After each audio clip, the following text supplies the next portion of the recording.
台南市忧郁症关怀协会去年首次举办府城锁压百人铜锣浴的活动，得到不少民众的回响。今年伫议员王家珍甲理事长陈柏勋的号召，结合台南400再次举办百人的铜锣浴，里外无忧郁的活动。2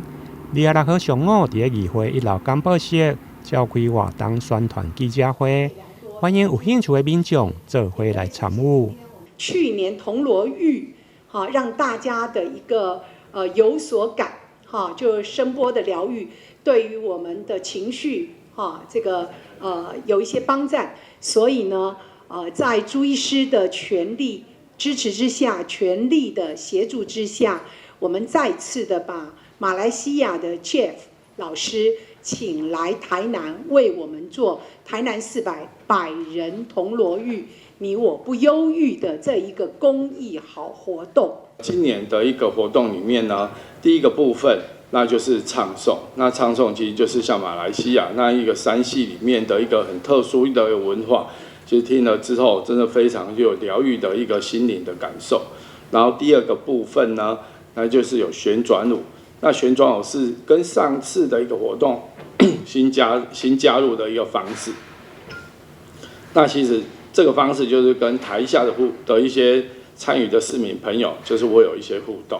那第三个部分就是铜锣浴真正的我们在办的一个重点，然后这个部分呢，也是时间会长达1个小时，所以我们全部的活动时间一共会是2个半小时。今年协会结合市府、社会、体育加卫生局共同举办，并且融入文化局台南400的活动，同款邀请到马来西亚铜锣大师 Jeff 老师，希望做伙台南世界交杯。经过去年的一个体验呢，我觉得说这个是一个相当好的疗愈的一个活动，也可以使呢我们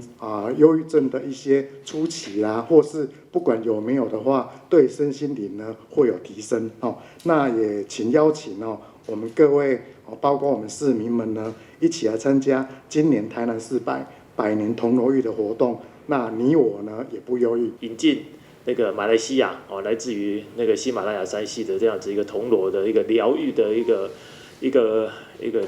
表演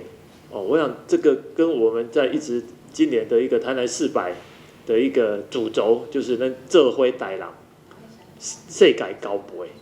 世界交陪这个精神，我想是十分的吻合的啦因为我们希望四海一家。大家都能够在一个文化的领域上面，大家共同来交流，共同来融合。